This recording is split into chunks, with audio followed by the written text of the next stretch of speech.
Hello, everybody. Welcome to this virtual talk on how to model allyship.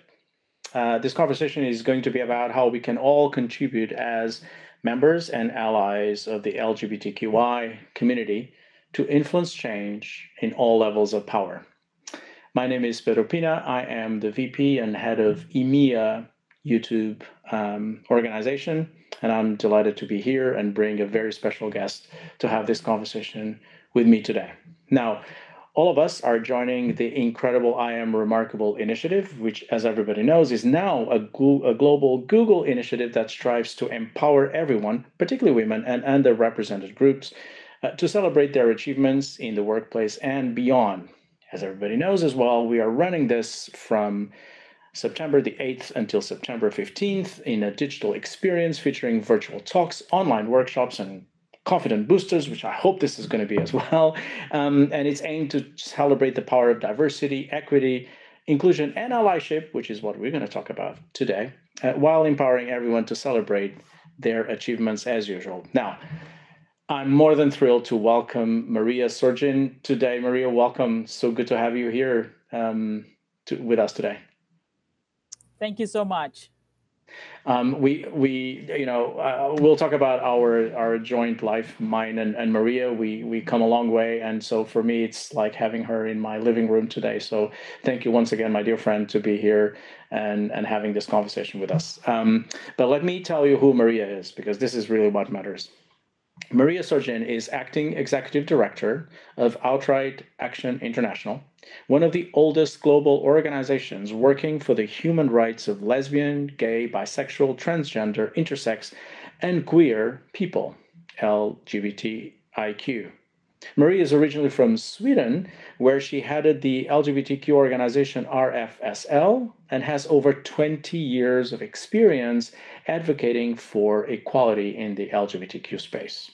At Outright, she is now responsible for development, communications, and regularly provides expert opinion to governments, the United Nations agencies, philanthropic institutions, and corporations. I've met Maria few years ago when I was asked to serve on the board of Outright International, which I'm very humbled and honored to do. And I have a huge admiration for this wonderful human being. Maria, welcome again. I'm going to start with a really good question for you. What do you think makes you remarkable? Thank you so much, Pedro. I'm delighted to be here. I think I'm remarkable because I have spent over 20 years as an activist for LGBTIQ people and our rights. And as of this week, I am the acting executive director of the largest global LGBTIQ human rights organization, Outright Action International, continuing to fight for our communities globally. Yeah, I think you're remarkable too. Thank you for what you're doing for our community. And once again, it's wonderful to have you here. So why don't we start there? Why don't you tell us your journey and your story, and how did you end up where you are today? So I think for me, and I'm sure I'm not the only one here, but I became an activist when I was coming out as a lesbian in my late 20s.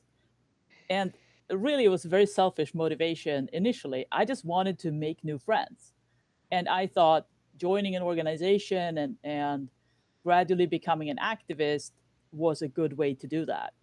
But I was really drawn into activism and really haven't left since.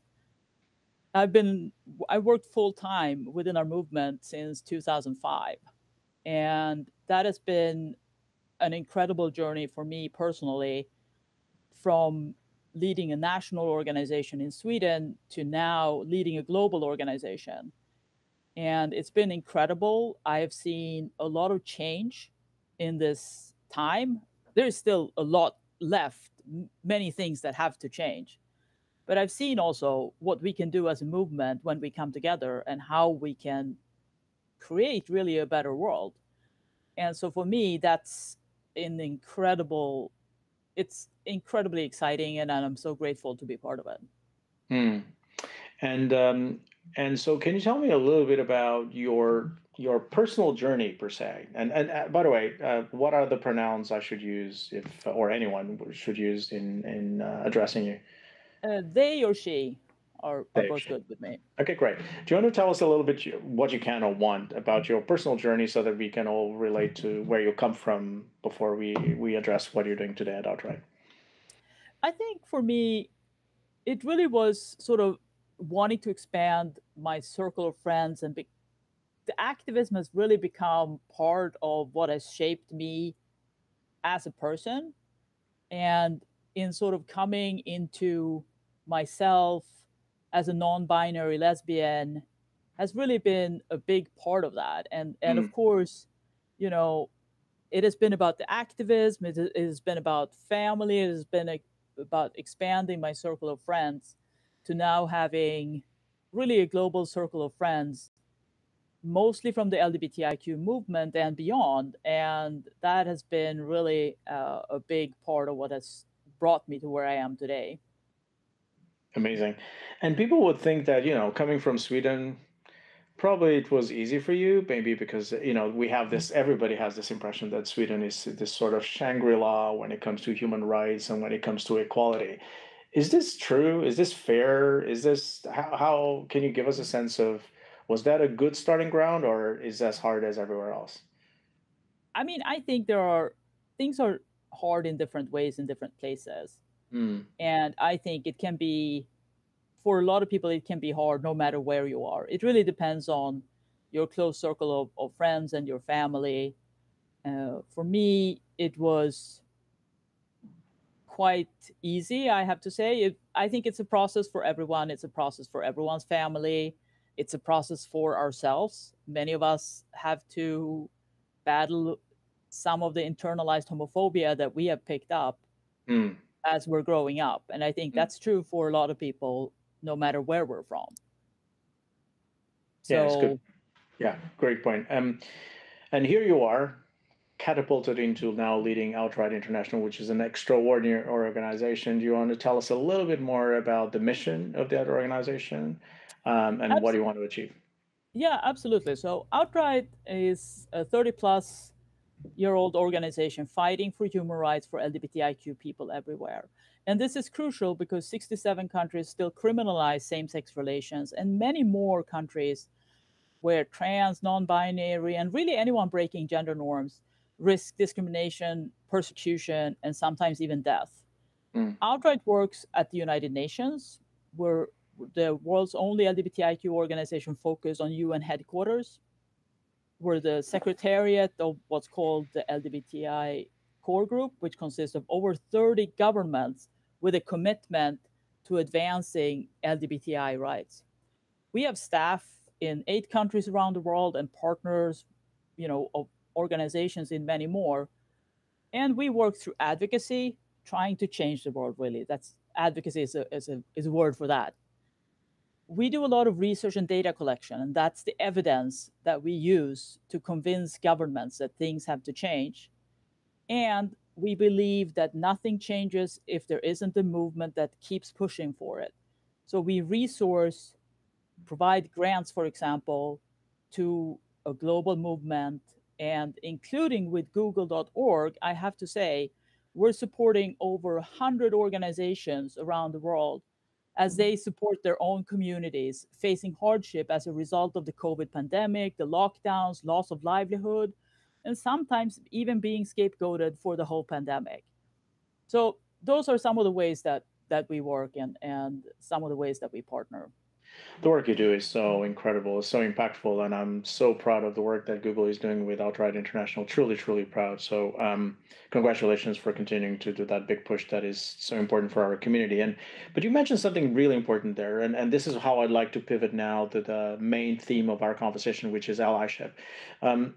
Activism, it's all about, especially at Outright International, collecting the data, collecting the evidence of the need for change, and then working with the governments, as you said, to actually impact that change. But we do know that change only ultimately happens the moment those that have power, usually not part of the underrepresented groups, are the ones who change, right? So it's parliamentarians full of non-LGBT people that actually have to change their minds and change legislation for things to be equal in terms of rights for groups like the LGBT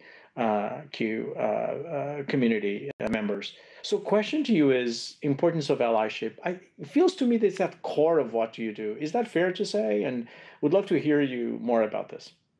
Absolutely. I have to preface this by saying that I think it's important to know that groups are fighting around the world to create this change. And you can't just sort of parachute rights into somewhere else or expect it to happen automatically. Mm-hmm. Not even, when you have a few parliamentarians on your side. But allyship is crucial. Minorities, by definition, are fewer than the majority. Exactly. And so convincing other people that they need to be on our side, they need to be taking a stance, and really human rights should be for everyone, no matter what. That is key to the way that Outright does our work. And it's key to creating change around the world. I agree. And what do you think is happening from an allyship standpoint when it's specifically talking about the LGBTQ community? How do you think allyship is changing? Do you think it's going in the right direction? Is the trajectory good? Tell us a little bit more about that. Since you have the global lens, you can see what's happening, right? So, give us good news. If I wasn't an optimist, I could not do the work that I do. So I think long term, I think we're winning. I think overall, things will continue to change for the better in a lot of places. But it's not a linear change. And it's not something that's always automatically going in a positive direction. What we see is positive developments in some places and very negative developments in some other places. And some of that is what we like to call a backlash. Because our movement is becoming more and more visible, there are organizations in a majority of the world's countries. We did a mapping a couple of years ago. There were only 30 countries in the world where we couldn't find a single organization. So when organizations and when the movement is becoming more visible, those who are against our rights, they also mobilize and they start pushing back harder, or they create laws that say any kind of information, positive or even neutral information, can be considered propaganda, and they crack down on it.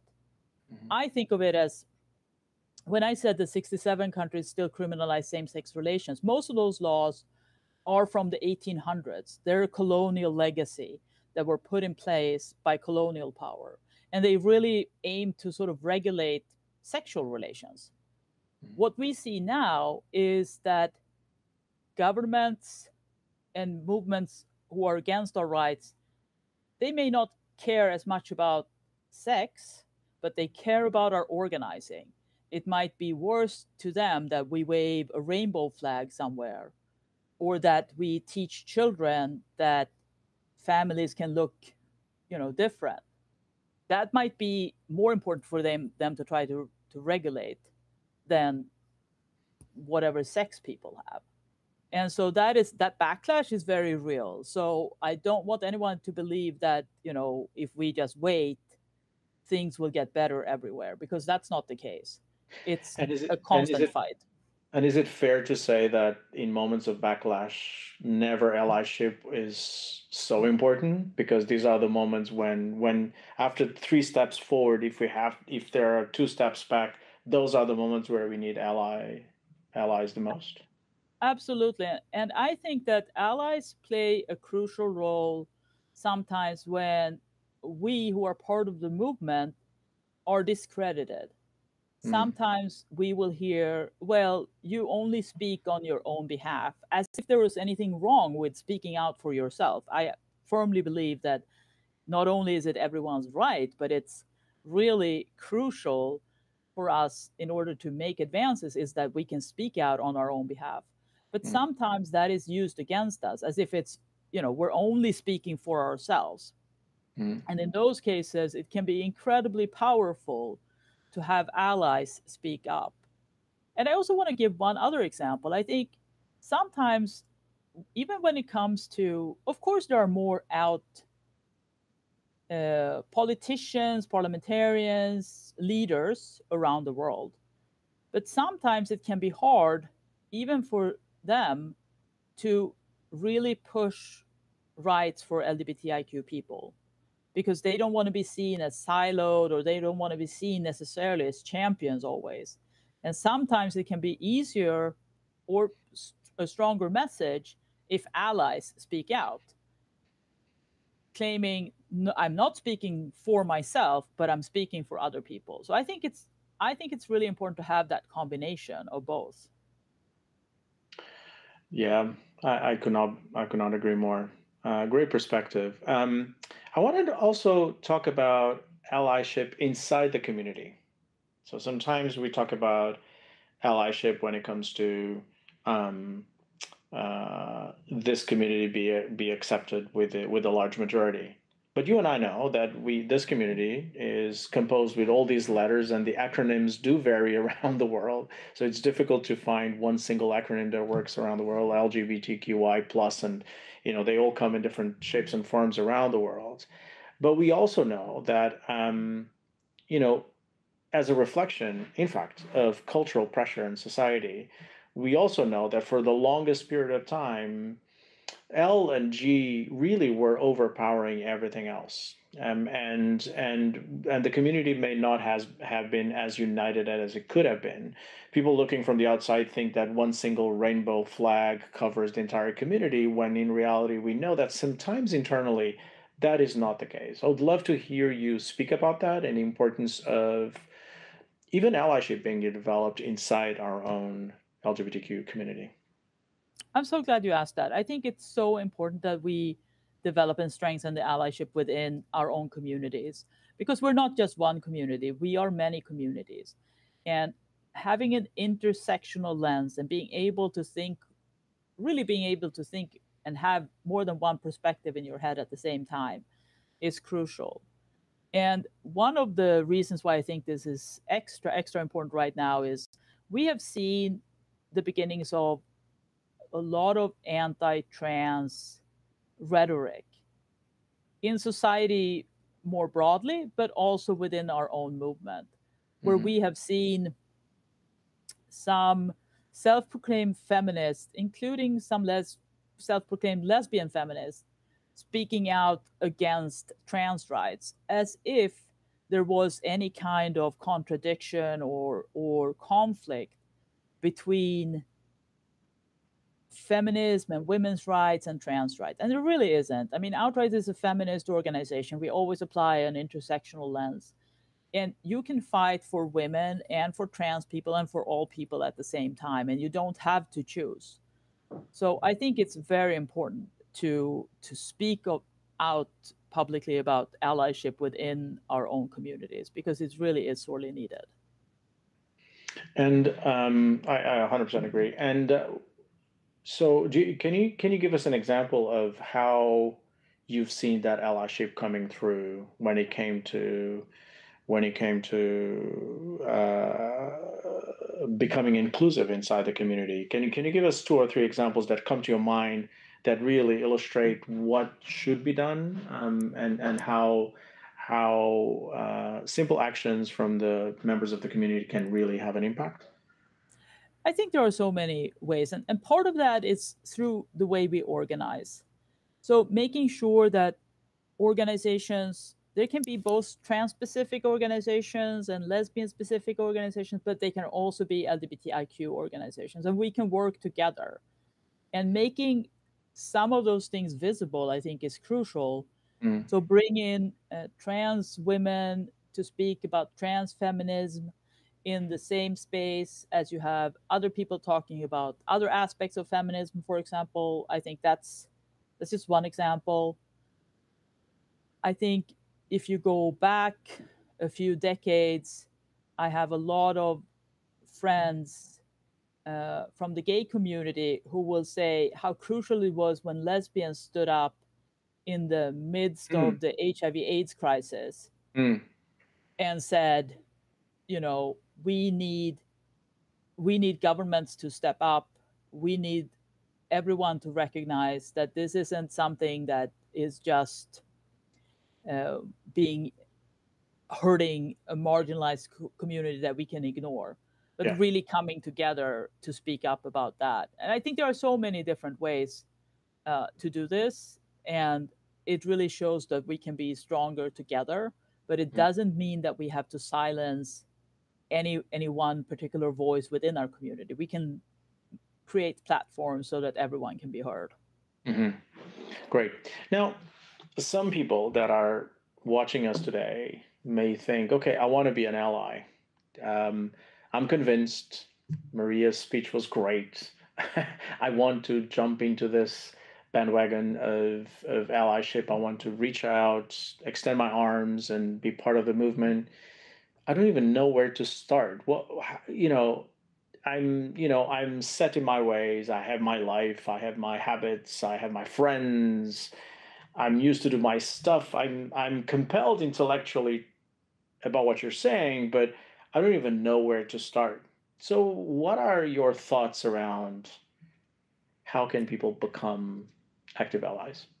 I think a great way to start is to maybe learn a little bit more. If someone feels that they're not already an expert, I think learning more is a great way to start. And we all have access to so much information now, so it's very easy, I think, to learn more. And you can even adapt it to whatever your style of learning is. You can go on social media, or you can go on YouTube and follow some people, or you can read books. But start by learning a bit more. Or you can follow outright on social media if you want to learn more about what's happening around the world, because we regularly report about things that are happening. So I think learning more is a great step to start.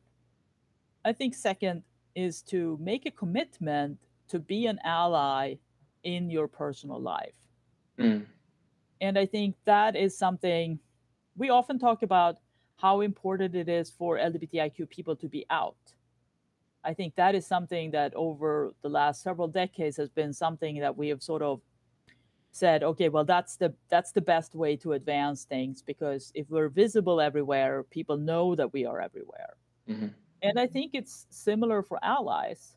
And it's not something you can't just assume that people will know that you're an ally if you never speak up. So I think it's about, of course, if you hear someone saying something that's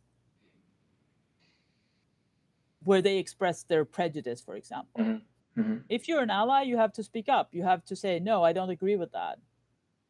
But you also, even if everyone is tolerant and accepting and loving around you, so you never have the need to speak up and be critical of anyone, then you have to find ways to vocally be an ally anyway. You have to look for those examples. You have to pick up and speak out. I think that is what you have to do.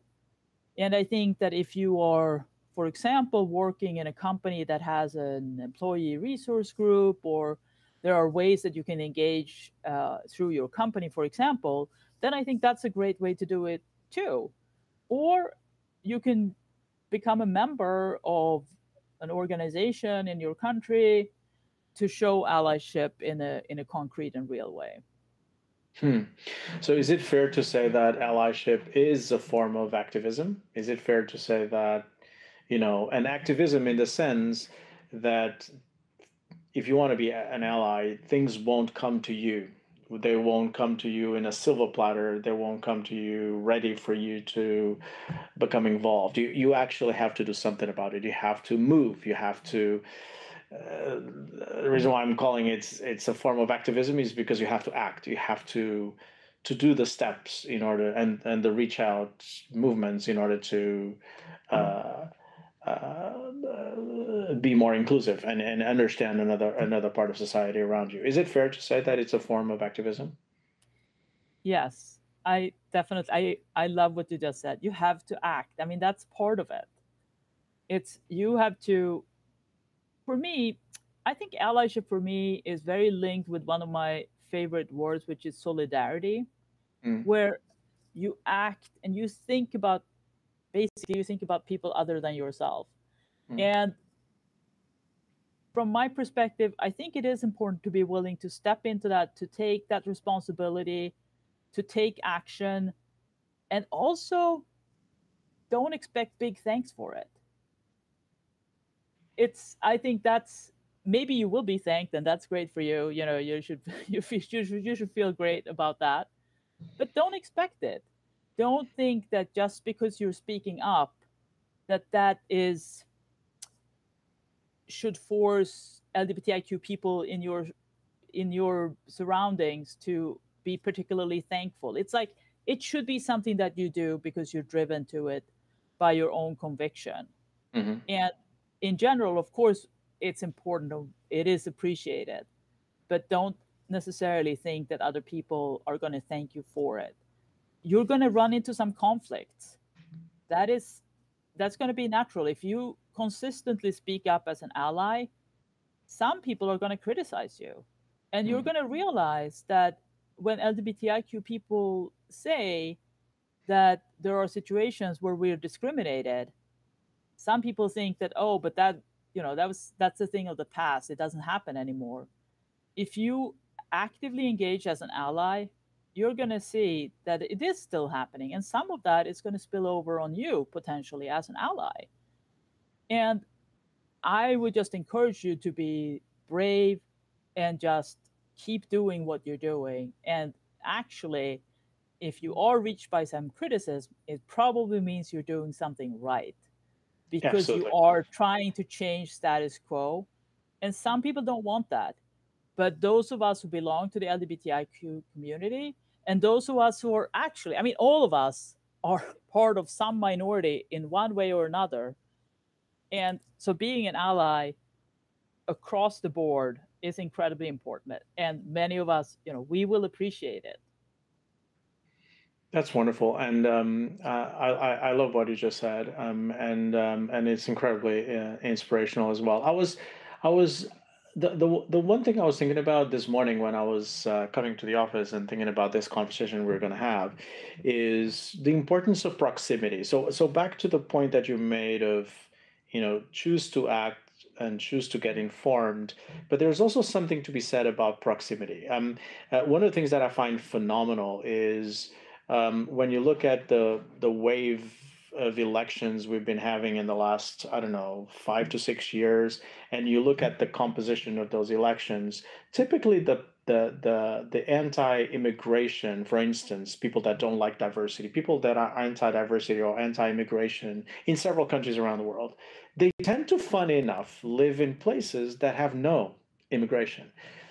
Heavy urbanized areas in countries around the world tend to be pro immigration, pro diversity, because they actually live, they are neighbors, they live side by side with people that are different, and they are the ones who understand that by living and by experiencing that proximity, they understand the importance of lifting the floor for everyone, and giving everyone a voice and everyone a chance to have equal rights. So, do you agree to this? Is this something that you've experienced as well? And how do you think this reflects into the driving forces of allyship? So there is some research that shows that if you know someone who is LGBTIQ something, you are more accepting and less discriminating, and potentially also a better ally if you're outspoken about it. And I think that that's, of course, that's part of it, but at the same time, not everyone can know someone who is out LGBTIQ. There are many places around the world where people can't be out; it's not safe. Mm-hmm. And so I think what people can do as allies, it's also about, we have seen the impact of mass media, for example. Like, okay, maybe you don't know someone who is gay, but maybe you watch television, you watch a telenovela, you watch something where people come into your living room through your television or through your social media or through the books that you read. And so while I think it's great if people are out when they can be and when it's safe and when it's good for them. I think it's also important for those who want to be allies, regardless of whether they know someone, to find out more and to try to connect. So that's one thing. But then I also want to pick up on what you said. I mean, it's not uncommon for those who are anti-immigrant, for example, to also be anti-LGBTIQ.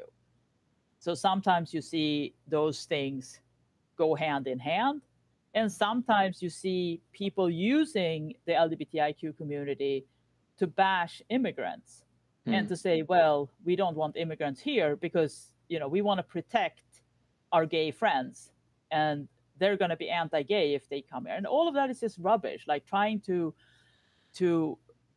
drive a wedge between different minorities is a horrible kind of argument, and something that I feel it's incredibly important for us in the LGBTIQ community to not lend ourselves to that, to say, no, don't pretend to be my friend now just because it's convenient for you to use us to bash someone else.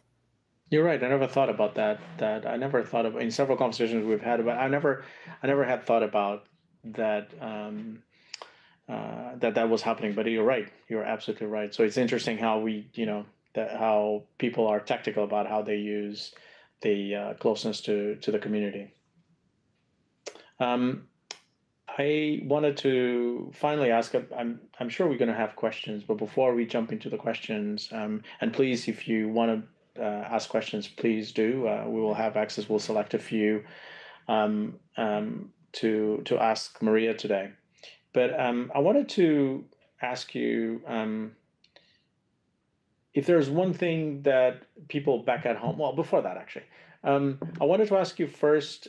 What was the latest? If you're happy to share, what's the latest outreach that you have done to become a better ally of another community? Someone that was outside of your circle of affections and close to you, and can you give us an example of what that feels like and looks like, and to serve us as an inspiring example for all of us?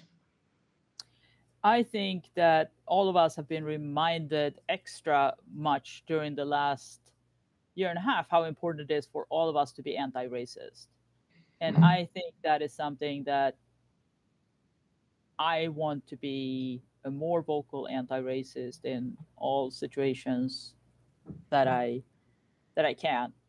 And I think it's incredibly important when we see this anti-immigrant rhetoric sweep across so many countries. I think it's incredibly important for all of us to be more vocal allies around that. And of course, now I live in the US, I see racism exists everywhere. So I'm not trying to say it doesn't exist elsewhere, but the discourse around racism and anti-racism is, I think, in some ways a little bit more advanced actually in the US than I was used to from Sweden. And so learning more about that and being more observant about that for me is incredibly important. Because I love living in a world where we have and we see a lot of diversity. I don't know if it's true, but I read it on the internet that the zip code where I live in Brooklyn is the most diverse zip code in the entire United States. And for sure, it's much more diverse than any place I've ever lived before. And I love it. I love to see all kinds of people from originating from all parts of the world just coexist in the same zip code. I love it. Incredible. And I want to be an ally.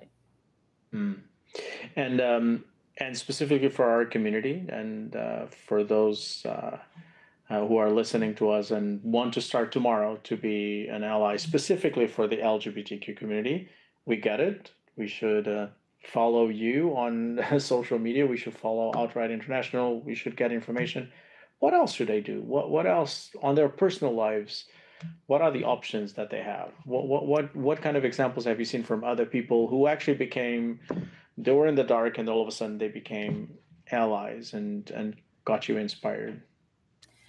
I really think it is a lot about the speaking up, taking opportunities when something is in the media to just speak out and be a little bit vocal about it. I think that for me is something that I always strive for in my own allyship.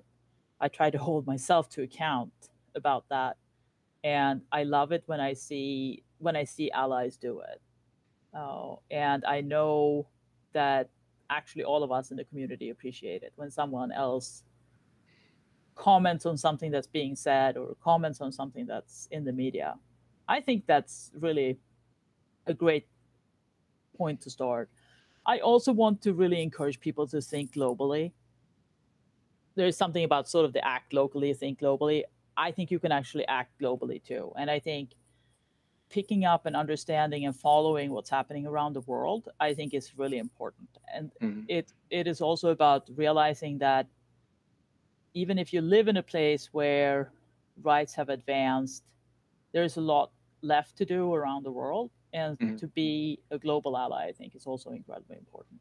Oh, that's interesting. So it's not about only your neighborhood or your country. Maybe you can be an ally beyond just nowadays with internet. It's so much easier, right? You can be connected to people around the world, and it's easier for you to extend your arms and become a global ally. So I like that. I love that idea. Okay. All right. Before we go to the questions, just to remind everyone that Outright is part of the Google matching program. So please make sure that you check it out and donate for the cause, as Google will be matching your donations. I've done my part. Maria knows that, and it's a great opportunity. So this is a great ability for everyone to collaborate and to contribute and be an ally, actually. And don't forget to self-educate. This is one of the things that we learned from Maria today. Self-educate, look it up online. We work at Google. There's stuff that, it's in our fingertips. We should be able to collect enough information to learn what's happening around the world and to be better allies. And there's some great resources out there. And we will also, at some point, communicate with everyone, and we'll provide some advice, some resources, some books that people can start reading if they want to, and becoming a lot more active in this space. All right. With that, Maria, are you ready for the questions from the public? Okay, Absolutely. Very good. So I'm going to read the first one. It's from Hugo van der Merwe. I hope I'm reading that correctly. Hugo, I'm so sorry if I didn't. In event organization, we find accessibility efforts often run into conflicting needs. Do you have tips for prioritization and communication strategy when there's a conflict between a majority need and a member of an underrepresented group who wishes to participate in the event? What a great question. I think often any kind of perceived conflicts can be resolved by talking. Just communicating and discussing with the people involved and finding the workarounds. I think if you are just willing to find a solution, you can often find one. And I think it's important to not think really basically around human rights in general, to not think of it as like it's not a pie, and if you give a slice to someone, it means you have one less. That's not how it works. You can often find ways to include everyone regardless, and find if it's a specific need of just one person, see if you can work with that person, or if it's a group, just communicate about it and have open conversations. And if there's something that you don't know, then ask. That would be my advice. I think that's a great point. I was just looking at it and thinking, the operative word here is conflicting. So if we're talking about conflicting needs, there's some need of allyship over there, right? Because there shouldn't be a conflicting need, right? There's a need for sure, but it shouldn't be conflicting. And maybe trying to address that, starting to address that could be potentially a good solution. Great question, Hugo. And Hugo has another question. Have you, Maria, experienced a well-meaning ally speaking on your behalf, but making you cringe by getting it wrong? You don't have to mention names. You can just talk about the issue. I think everyone in the LGBTIQ community and beyond can think of some examples around this. And I think, again, I think it's a question of balance. I think it's important to encourage allies, but I think it's also important for allies to realize that they have an incredibly important role to play, but they shouldn't take over and they shouldn't speak on behalf of. Whenever possible, invite someone from the community to speak to their own needs. Yeah, it's but then answer. I also think that if we all had to be 100% sure that we were getting every single thing right before we opened our mouths, many of us would have to be quiet a lot more. And I've said many times in this conversation how important I think it is to speak up. So don't be too afraid. And if you say something wrong, you can apologize. It's no big deal. Like, don't be so afraid of doing something wrong that you choose to do nothing. Just because it's safer doesn't mean it's better. Yes, absolutely. And when you are on the side of the underrepresented group being spoken about, you also have to be more tolerant and teach. It's a teaching opportunity for the ally to say, it was a cringing moment. We all had that. I think you're 100% right. I've had several of those.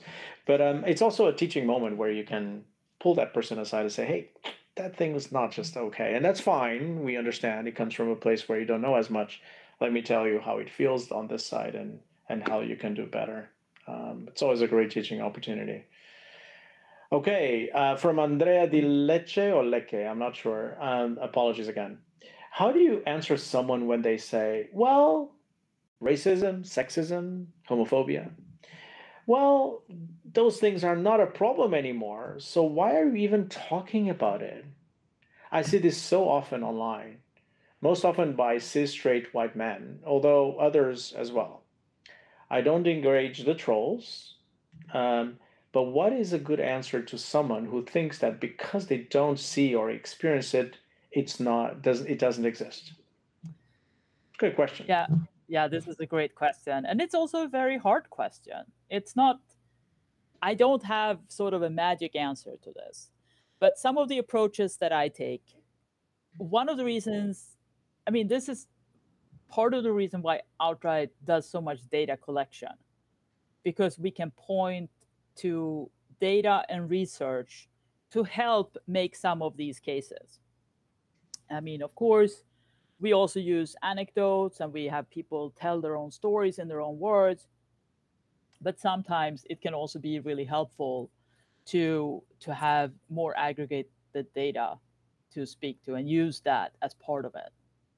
And I think, for all of these, racism, sexism, homophobia, transphobia, all of those, there are many examples and a lot of data why all of these that show that all of these problems still exist.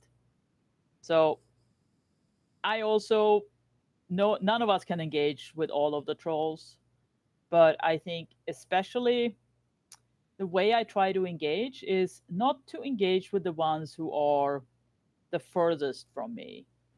But I try to make sure that what they say can't be read by the people in the middle and thought to be the truth. So when I do engage, especially if it's online, I try to think of those people in the middle as my audience.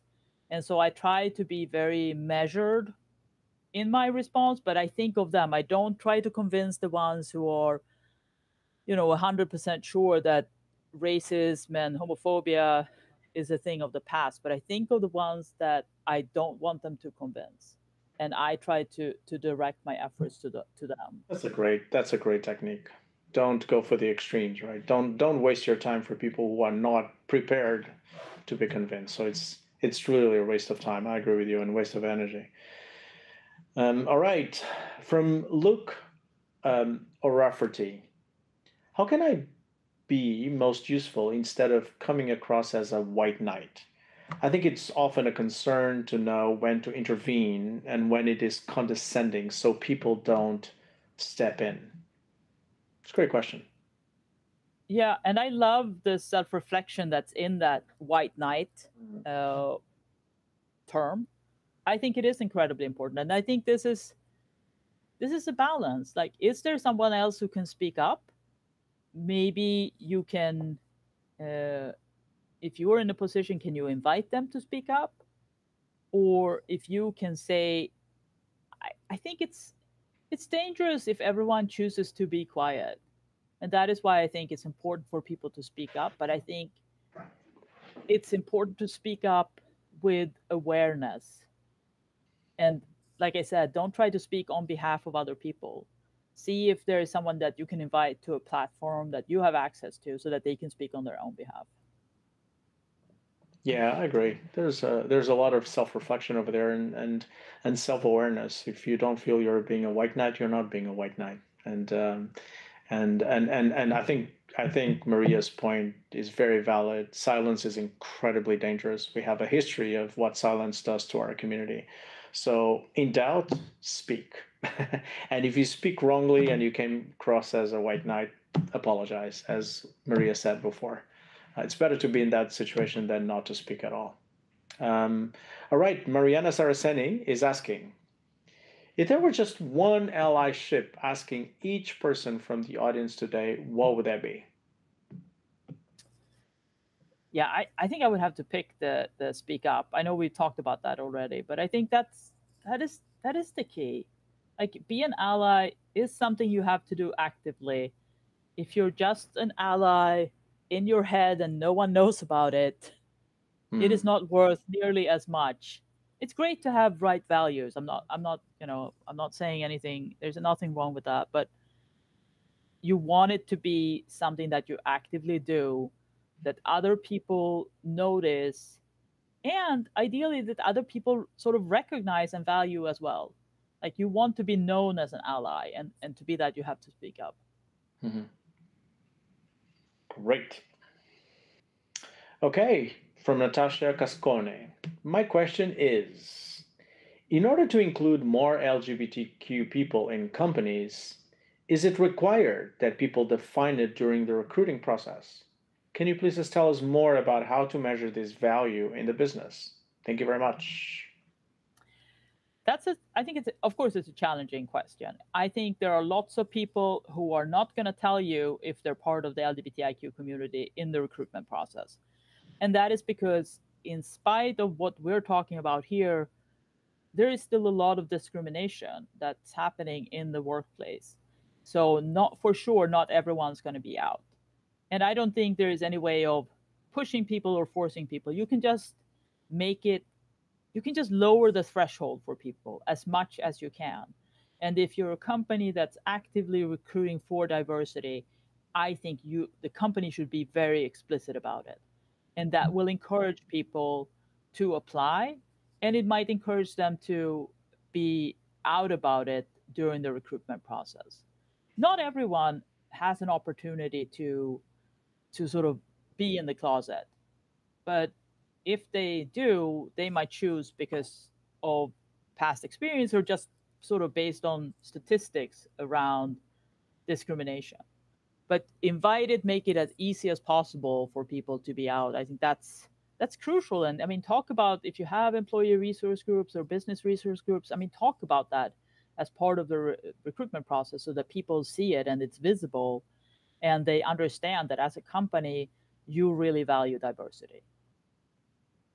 That's great. And I would also add my perspective, which is, what Maria is doing, although for Outright International, she does not have, I mean, it's not as relevant, but I frequently ask our recruiting managers to do at Google all the time is wear a flag behind it. Even if it's on the back, it doesn't have to be as prominent as it is right now for Maria.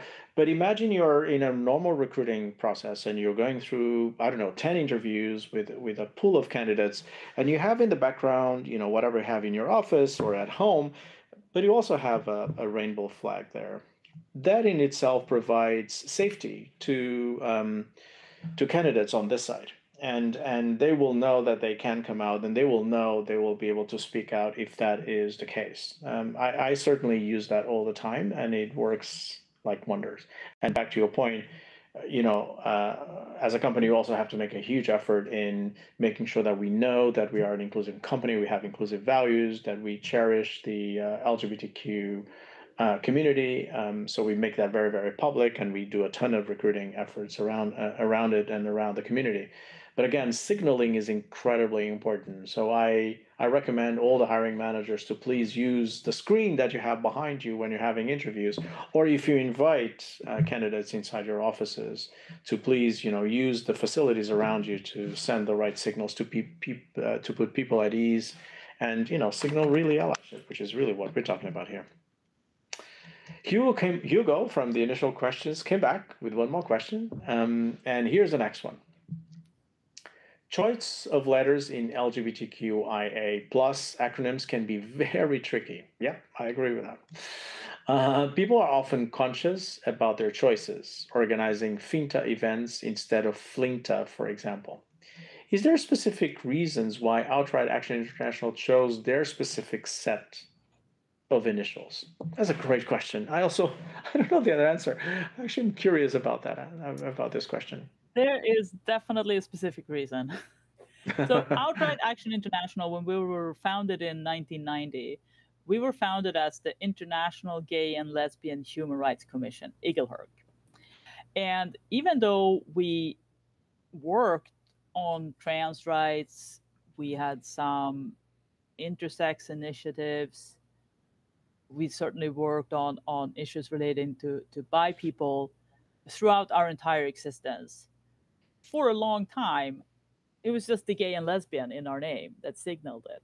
Yeah. And when we decided that it just wasn't good enough anymore, we were pushing governments to be explicit about their commitments to trans rights, for example. It just didn't seem genuine. We couldn't be known as gay and lesbian only and push other people to be more explicit. So that's when we changed our name to Outright Action International in 2015. And we very deliberately chose not to include any acronym in our name. And that's also when we started explicitly saying LGBTIQ. But we did so knowing that that is probably not going to be our acronym forever, that there are going to be changes to the acronym that we use. And at least we won't have to change the name just because the acronym changes. So I think it is important to pay attention to the different parts of the acronym and not just to use it sort of automatically. You also have to realize that there are specific needs of bi people, of intersex people, of lesbian. You have to do specific things too. And then you have to pick an acronym that works for you, that is inclusive of what you want to do. But as having been an activist for over 20 years, I have seen the acronyms change multiple times, and I expect to see them change again. That's great. And my personal experience is a lot of people saying, "Oh, it's so complicated. I don't know how to say it." I said, "That's okay, because this area is complicated. There's a lot of shades. People come in a spectrum. So if you don't get the acronym right, spend a bit of time getting it right for you, and then just spell it out. And if you make a mistake, it's not a big deal. But I think making it a positive, because sometimes it doesn't roll easily, right? LGBTQI+. I mean, it's just sometimes it's really hard to say. And but that's a good thing to convert it into a positive and say, yeah, I mean, the spectrum is large and is growing and expect it to change, as you correctly say, and embrace it. I think making it a positive is a great thing. And I think also, I mean, for us as a global organization, and for anyone who pays attention to the things globally, I mean, there are so many identities that have been around for hundreds of years that already have their own words, like hijras and fafafine. And I mean, there's so many in different parts of the world. There are so many indigenous words that I never think of LGBTIQ as sort of something set. I think of it much more like an umbrella, and that lots of people fit in under it, and then people can choose whatever own words they want for their own identities. I mean, That's right. I when I came out as a lesbian, I didn't come out as a non-binary person at the same time, because honestly, I had never heard of non-binary people. It took me like learning about what existed in order for me to be able to identify as non-binary. So I think that's the case also. Like, don't think of it as something static that won't change. Think of it as something that's evolving. And what a wonderful way to probably wrap up our conversation, which is to say, look, this LGBTQIA plus acronym is evolving. Embrace that, and that is a sign of allyship, isn't it? The fact that you have to embrace new communities, get away with others, readjust. This is about being as embracing as possible, not feel frustrated about not knowing how to use the right acronym, but actually embracing the change that comes with it. So I think it's a great way of ending our conversation, Maria. I'm going to say it because maybe you don't want to say it, but I will say it. Guys, everyone at home, remember, Outright is part of the Google Matching Program. So please check out and donate to Outright International, and Google will match your donation and will help this amazing cause. I want to thank everyone for joining today. Of course, Maria, my dear, thank you so much for coming today. It was a privilege and an honor to hear from you. The work that you do for all our community, but quite frankly, for humankind, is incredibly important. It is touching lives everywhere around the planet. And it was an honor to have you at our second Global I Am Remarkable Week. This is the second time we're running this, the second year. So thank you for joining us. Thank you for giving so much food for thought, so many ideas, so many questions that are still in our heads. And thank you for finding the time to be with us, answering our questions, and clearly laying out the case for allyship. You are an example to all of us. It was a privilege to be with everyone. Thank you. And keep thinking and keep asking questions, and find your voice and find the answer to the question why you are remarkable. Thank you so much.